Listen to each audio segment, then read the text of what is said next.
매일 묵상의 집 누가복음 1장 26절에서 56절.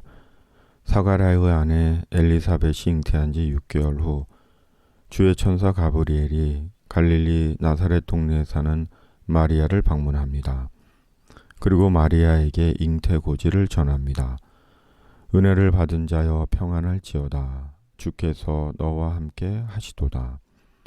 그러자 당황한 마리아가 속으로 생각합니다. 이런 인사가 어찌함인가? 왜냐하면 마리아는 아직 남자와 동침한 적이 없는 약혼한 처녀였기 때문이었습니다. 그러자 가브리엘이 다시 마리아에게 말합니다.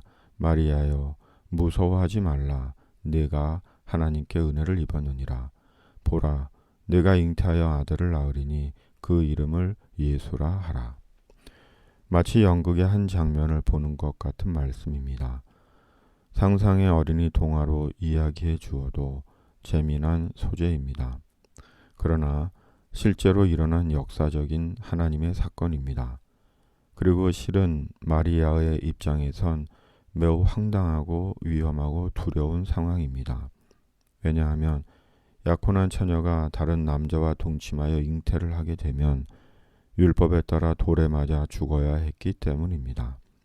그러기에 하나님은 매우 극적인 방법을 택하신 것입니다. 그렇다면 하나님은 왜 이런 극적인 방법을 택하신 것일까요? 그리고 왜 마리아였을까요? 그것은 오직 하나님만이 아십니다. 인간의 상식과 기준으로는 알 수 없습니다. 그러나 하나님께서 정하신 방법이고 택하신 사람이기에 복되고 온전하신 하나님의 뜻을 이루십니다. 그러기에 되어진 모든 일이 하나님의 은혜입니다. 하나님의 은혜는 알 수 없는 은혜입니다. 사람의 생각과 판단으로는 예측할 수 없는 하나님의 행하심입니다. 그럼에도 우리가 말할 수 있는 하나님의 은혜의 증거는 바로 예수님 안에서 확인되는 은혜입니다.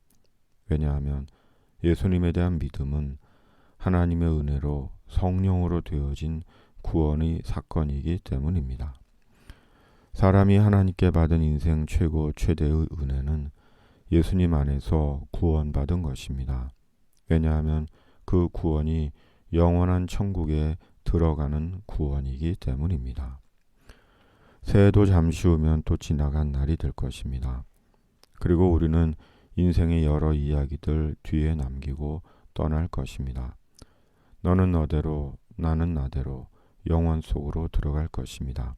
그러므로 오늘이라 일컫는 동안에 사람 위한 하나님의 은혜이신 예수님을 마음에 영접하고 믿음으로 기억하고 날마다 말씀과 함께 주님과 더불어 사는 자가 되어야 합니다.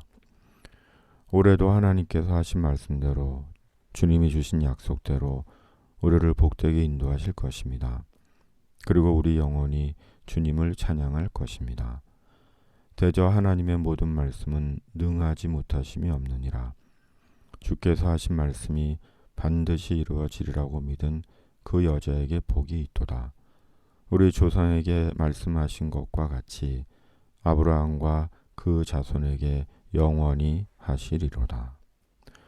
주님, 사람이 알 수 없는 하나님의 은혜, 그러나 우리가 예수님 안에서 하나님의 은혜를 입은 자들입니다. 올 한 해도 주님의 은혜로 인도해 주실 것을 믿습니다. 저희를 도우사 성령으로 충만하게 하시고 우리에게 주신 능하신 말씀대로 이루실 줄 믿습니다. 세상을 긍휼히 여기사 코로나19를 속히 종식시켜 주시옵소서. 이곳이 주님이 제게 주신 하나님 나라 위한 주님의 교구이게 하여 주시옵소서.